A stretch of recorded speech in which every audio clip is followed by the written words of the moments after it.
Good morning, good evening, whoever you are, wherever you are, whatever you might be doing. We wish to welcome you to the Silverlight Show. The Silverlight shines to illuminate that which lies hidden in darkness. For those of you tuning in today, we welcome you in. This is going to be the first part in a running series on magic. Now, while I don't mean the popular collectible card game, I could do a series on that. I think it's a very crowded space on this particular platform. No, what we're going to be talking about, not necessarily in this episode, is the rights of voodoo, the idea of sympathetic magic, ritual magic. What's white magic and what's dark magic? And do they really exist? So to begin with, probably the best thing to look at is sympathetic magic. And the reason is, it's kind of the easiest to explain. We have so many examples of it, both in people trying to execute magical effects and in people following superstitions. Let's begin. Sympathetic magic is the idea you can take an action, and by doing that action, you will influence an outcome. Probably the best known example of this are voodoo dolls. I'd hate to say voodoo dolls because they're actually near universal, that idea that if you stick a pin in a doll, or if you make a doll and burn it, or 10,000 other things, you can influence somewhere else. There are many examples of this. The Romans, so we know this goes back thousands of years, the Romans used to engrave silver plates with their spell for a blessing or a curse or whatever and toss it into a river, a well, because if somebody can recover that, it would undo the effect, whether for good or for bad. Which, I mean, now that archaeologists are discovering these things, I guess that means they're undoing all those blessings and curses. The thing about sympathetic magic is it's very tempting and very accessible. Like I said, a voodoo doll. Again, I hate to use the word voodoo, but I don't want to go through all the individual names and the histories. Just pretend it's worldwide because it is. It's looked on with great suspicion. The reason is most people can sew a doll in the likeness of somebody. Even better if you can get that doll and fill it with a piece of that person, a lock of their hair, a clipping of their nails. And this is, again, common throughout the magic world. You need that bit of the person to have your spell lock onto them, for lack of a better word. It makes it more effective and more immediate. A voodoo doll, we all know the effects. You stick a pin in it in a certain area and the person feels pain. And I'm prone to joking whenever I get a sudden pain, who's got the voodoo doll of me? It seems to be a very ancient practice. One of the things, we have these statues called Venus statues, and they're from like 14,000 years ago. And it's believed they were ritual dolls, but it's equally believable that somebody might have used these for sympathetic magic. Dolls aren't the only thing. Again, if you can get a person's hair or cut of their fingernails, the idea is you can influence them in other ways. But this is just level 1. There's level 2 that begins to lean into ritual magic. But again, it's sympathetic magic. Sympathetic doesn't mean the person feels nicer towards you. It means by you doing the action, it will sympathize with the person's actions and influence them. When I was younger, I used to do a lot of research on the mystical arts. And I got a book And most of the spells seemed at least plausible to me. And when I was reading through it, one of the spells was to bring rain. And I couldn't start laughing, or couldn't stop laughing, because there are all sorts of interesting rituals about how to bring about rain. But this one was simply beat a broom upon the water and shake it at the sky. That's the entire entry for this spell.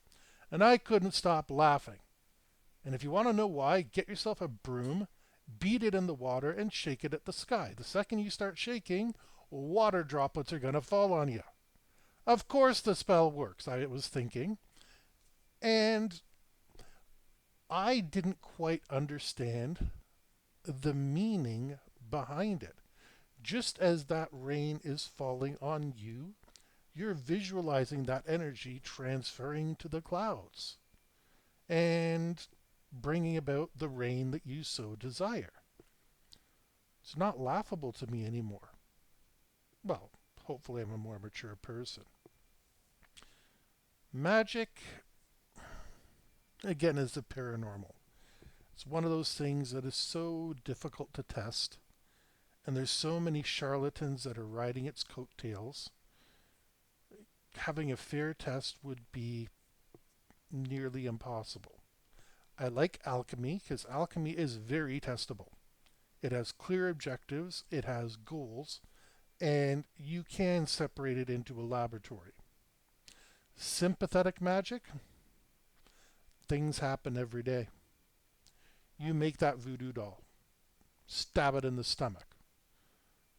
Now, through completely free will, that person, not knowing you've just stabbed them in the stomach, goes out to the bar, eats a bunch of spicy chicken wings, really, really spicy, and drinks a beer or two too many.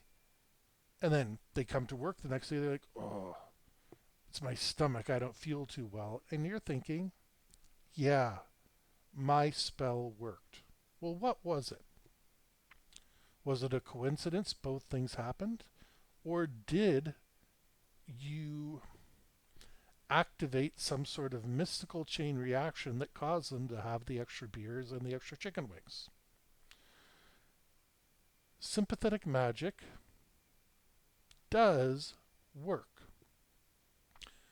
But because while I will defend free will always, I also believe that if enough people decide to do something, you will have no choice but to do it. If you're lonely and bored, your friend says, come on out to the pub.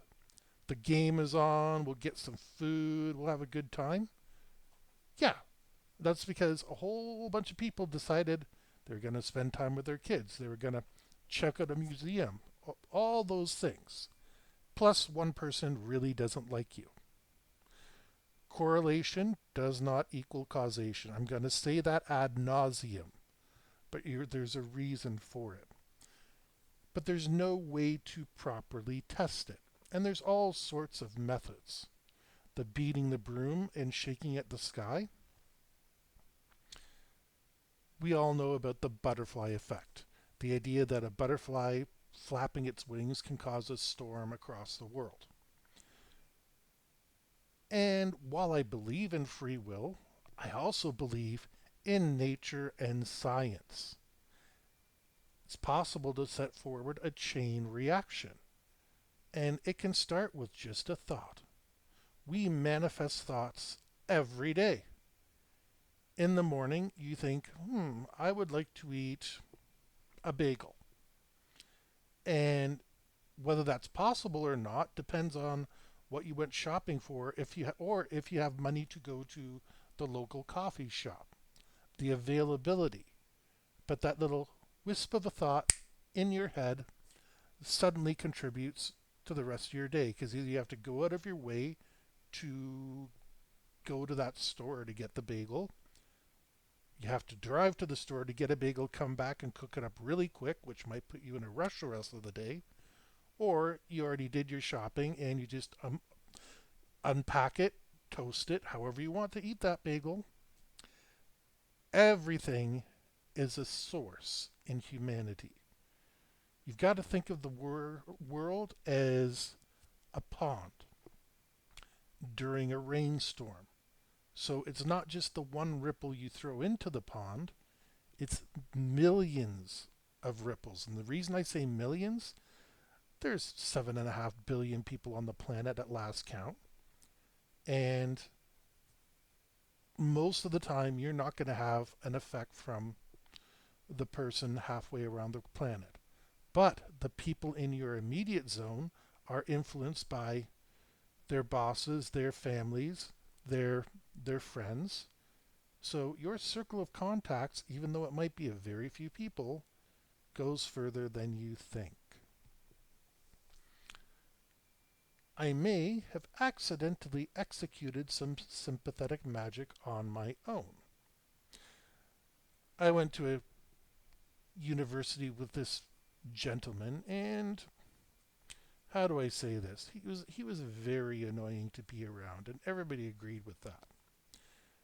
And then, was I still in university or was I grad? Anyways, about the time I graduated, a couple months had gone by, and this guy somehow reconnected with my friend group. Now, we haven't really seen each other in a couple years because he dropped out to pursue other opportunities. I hope he's doing well. And but he came back. And I decided I was going to play a little bit of a I was going to be a little bit of a jerk to him back because it was my opportunity, and he couldn't remember my name, but he could remember who I was. And, yeah, don't you remember me? No.